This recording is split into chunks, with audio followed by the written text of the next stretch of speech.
Meanwhile, while Goku charged his spirit bomb, Zephyr makes another side projects video. Android, except now you can play Steam. Isn't that wonderful? Hey guys, for a while now, it's been kind of one of those dreams for us to have Android Steam, and by that I mean being able to play your PC games on a Steam device.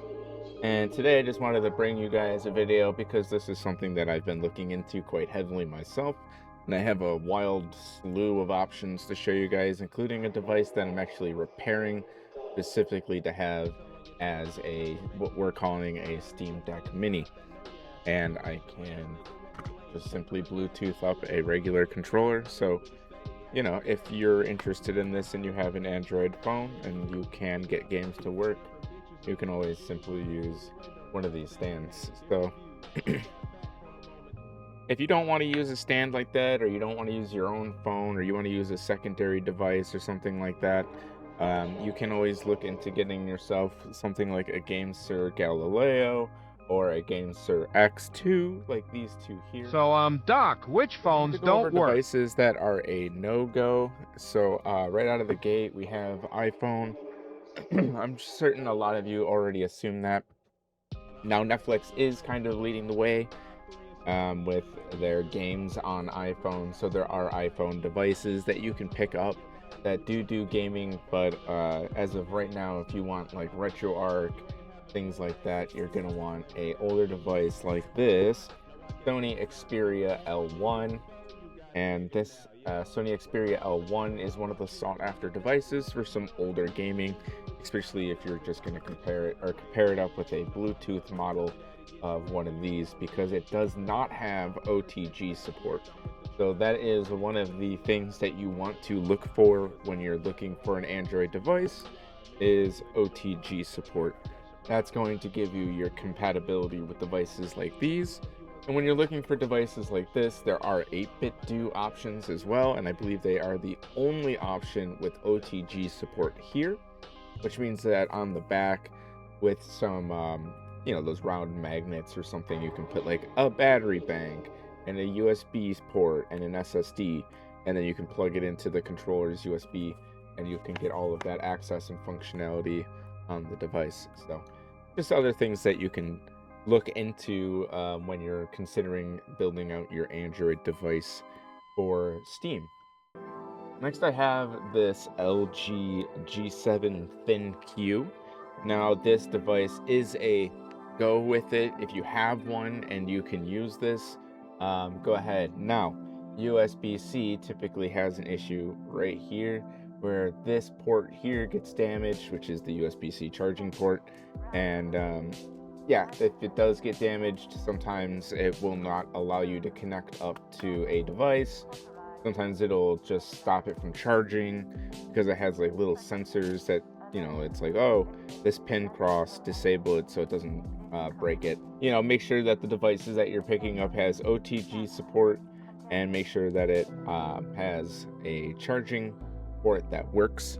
Those are two very important things. So I will be disassembling this device to repair it, because if a device that you pick up does get a damaged USB port, sometimes they're just simple ribbon cables like this, which are just a port down here at the bottom, and then the USB-C here at the top. And this is for my McLaren Edition OnePlus Nord, which is actually the device that I'm currently using for Steam. So yeah, this is my OnePlus Nord that I just did a USB-C swap on. It currently needs a battery swap, and is the device that I have been testing Steam games on after I fixed it.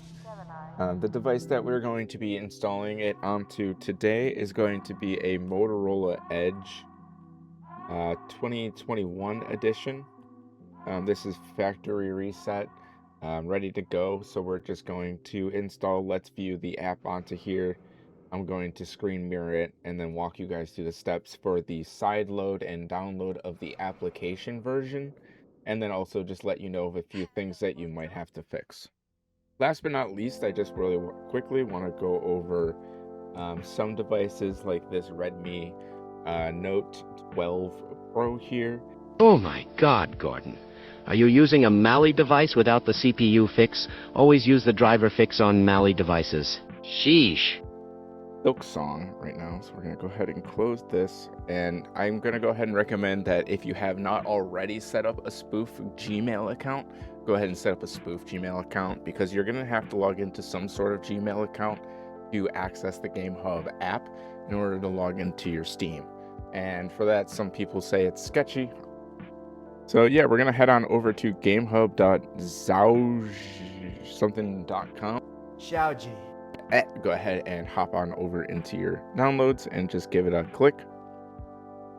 It might prompt you for third-party installations or something like that, so just make sure that you give it the all clear that you're going to be installing GameHub, and then just go ahead and give it a launch.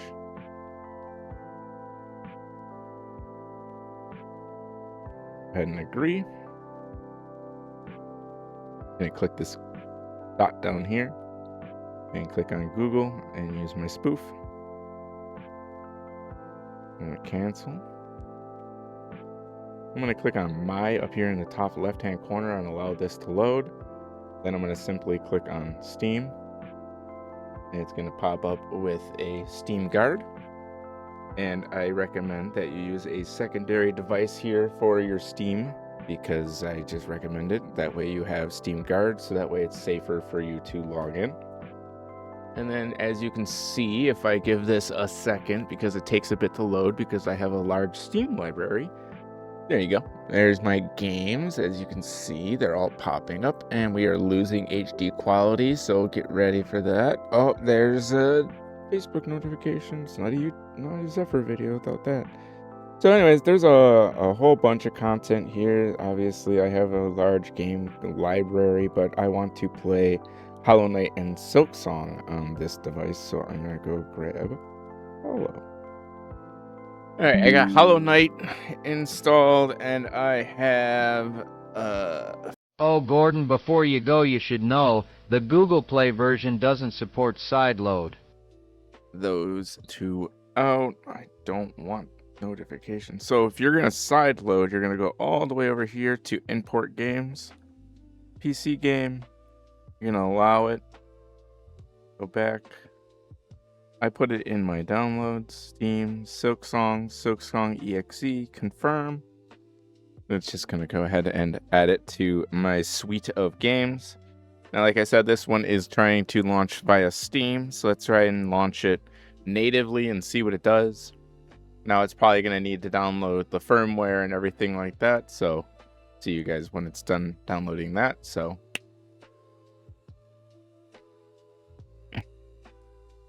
Oh, wait. That's my Chrono Stone. now this is the initial launch, so it does not mean that it's going to work first try.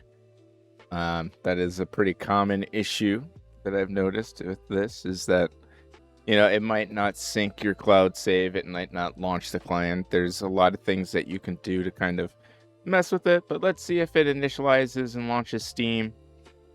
It might not, it doesn't. So if that happens, all you're going to do is click on the three dots, go to PC game settings, and in here you have a bunch of different things. So if you want to enter the contain desktop, you can go ahead and do that. But over here under Steam, we're just going to change the Steam client version over to lightweight. Now, every now and then, if you have issues, you can go ahead and turn off your auto sync, and that will just make it a little bit easier to launch. And then we're going to come over here to compatibility. We're just going to click on update, double check this, and then we're just going to take a look at what it thinks it can run. Okay, so we're just going to attempt it with the defaults. And now we're going to try to launch it with the lightweight. Please stop. There, as you can see, the GPU down there in the bottom left, you can see the game is launching, and we have Hollow Knight, the Steam version launching. And if I hook up a controller, I can use the controller. But yeah, we have the proof of concept. You guys can go ahead and mess around with it yourselves if you want. That's going to be loud, so I'm going to turn it off. And this is going to sideload the GOG version of Silksong. So if I click launch, It's going to skip Steam and just try to launch the exe within the container default parameters that it's set. And much like Hollow Knight, we should get a display of GPU and CPU. And then we should see Team Cherry pop up over here. Oh, we start. Oh no, the A. Oh. No, why was that yes? Well, anyways, I can fix that later. No big deal. I can actually just take this entire copy off and put back on another copy. So yeah, that is the breakdown of how to run Steam on Android if you want to do that. I hope you guys find this video interesting, and that is another side project in the wraps. And if you guys want to see more side projects like this, don't forget to hit subscribe. I'm a bad motherfucker, not a fucking role model. Fuck church. Hit a bong, then go smash a fucking bottle. Got a few sluts to help me roll a few blunts. And they never question me because they know I hate cunts.